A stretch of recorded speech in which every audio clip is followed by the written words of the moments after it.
GRE vocabulary for sure success in CSS, PMS, PCS, UPSC and other competitive exams की series में खुशामदीद। इस vocabulary में मैं 3005 words cover करूंगा और हर वीडियो में 10 अल्फाज कवर किए जाते हैं। इस वीडियो की फ्री PDF की लिंक डिस्क्रिप्शन में मौजूद है, आप वहां से जाके हासिल कर सकते हैं। तो आज देखते हैं कि कौन कौन सी डिफ़िकल्ट वोकेबलरी है हमारे पास। So let's get started. पहला वर्ड है बुलवॉक। बुलवॉक कहते हैं a person or thing that protects or defend something. मसीहा आपने सुना होगा कि जो किसी चीज़ को दिफा करता है या कोई चीज़ किसी चीज़ को दिफा करे, डिफेंस करे, उसको कहते हैं बुलवार्क। एग्जाम्पल है अ बुलवार्क अगेंस्ट एक्सट्रीमिज़म। एक्सट्रीमिज़म के ख़िलाफ़ दिफा, एक्सट्रीमिज़म के ख़िलाफ़ प्रोटेक्शन, एक्सट्रीमिज़म के ख़िलाफ़ डिफेंस। ये सारी चीज़ें जो हम आप प्रोटेक्ट की जगह पे बुलवॉक इस्तेमाल कर सकते हैं, डिफेंस की जगह पे आप बुलवॉक इस्तेमाल कर सकते हैं। या कोई ऐसी चीज़ जो आप समझते हैं किसी ख़तरे को रोक सकती है, किसी चीज़ को बचा सकती है, उसके लिए आप बुलवॉक इस्तेमाल कर सकते हैं। अब देखें एक्सट्रीमिज़म तो हम कोई ऐसी चीज़ नहीं है ना कि जिसको कोई आर्मी लड़े। मतलब ये है कि एक्सट्रीमिज़म को तो टेक्निकली और डिप्लोमेटिकली डील किया जाता है, लेकिन फिर भी यहाँ पे उसके लिए बुलवॉक की टर्मिनोलॉजी यूज़ की है कि एक्सट्रीमिज़म के ख़िलाफ़ एक प्रोटेक्शन और डिफेंस जो है तैयार किया जाए या उसके ख़िलाफ़ एक डिफेंस। सेकंड वर्ड है बम्प। बम्प कहते हैं to hit somebody something by accident. गलती से टकरा जाना किसी के साथ या किसी को गलती से टक्कर मार देने को भी बम्प कहते हैं। सिनोनिम है हिट, नॉक, स्ट्राइक और बैश। इसकी एग्जांपल है in the door I bumped into a chair. के दरवाजे में मैं किससे टकराया, मैं कुर्सी से टकरा गया, लेकिन वो टकराना इंटेंशनली नहीं था। वो जो हिट था, वो जो नॉक था, वो अनइंटेंशनली था। It was by mistake or by accident. Third word है bungle. Bungle is a verb to something badly or without skill to fail something. किसी काम को, यहाँ पे डू है, मिसिंग है, टू डू समथिंग, कि किसी काम को बगैर महारत के करना, किसी काम में नाकाम हो जाने को कहते हैं बंगल। बॉच हम पीछे भी पढ़ के आए हैं कि किसी बने बनाए काम को जो है बिगाड़ देने को कहते हैं बॉच।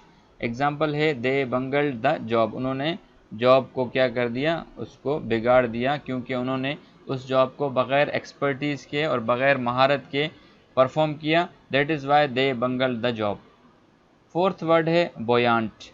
बोयांट कहते हैं कि आप prices business activity tending to increase or stay at a high level usually showing financial success. यानी कि कीमत हो या मार्केट वगैरह हो या कोई बिजनेस एक्टिविटी हो, जब वो या बढ़ रही हो या एक हाईएस्ट स्टेज पे जाके स्टेबल हो जाए और उस स्टेज को मेंटेन करे, तो उसको कहते हैं बोयांट। एग्जाम्पल है अ बोयांट डिमांड ऑफ होम। अब यहाँ पे किस चीज़ की डिमांड बढ़ रही है, घरों की डिमांड बढ़ रही है। अब घरों की डिमांड के लिए तो हम इंक्रीज भी कर सकते थे, जो कि कॉमन वर्ड है, हर कोई यूज़ करता है, the increase demand for the home. लेकिन बोयांट जो है वो एकेडमिक वर्ड है, इसीलिए आप भी जब इस्तेमाल करें इंक्रीज या कोई ऐसी चीज़ जो बढ़ रही हो, उसके लिए आप इस्तेमाल करेंगे बोयांट। फिफ्थ वर्ड है बर्जनिंग। बर्जनिंग एडजेक्टिव है बिकमिंग टू ग्रो और डेवलप रैपिडली।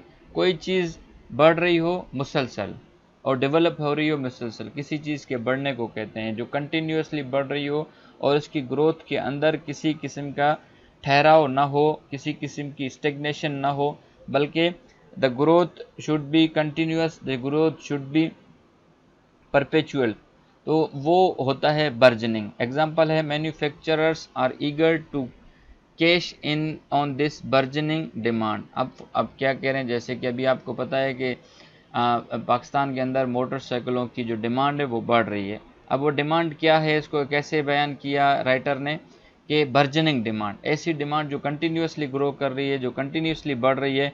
तो उसके लिए मैन्युफैक्चरर्स क्या कर रहे हैं कि manufacturers are eager to cash in on this burgeoning demand. आपको पता है जब डिमांड ज़्यादा होगी तो सप्लाई भी ज़्यादा होगी, ये इकोनॉमिक्स का रूल है।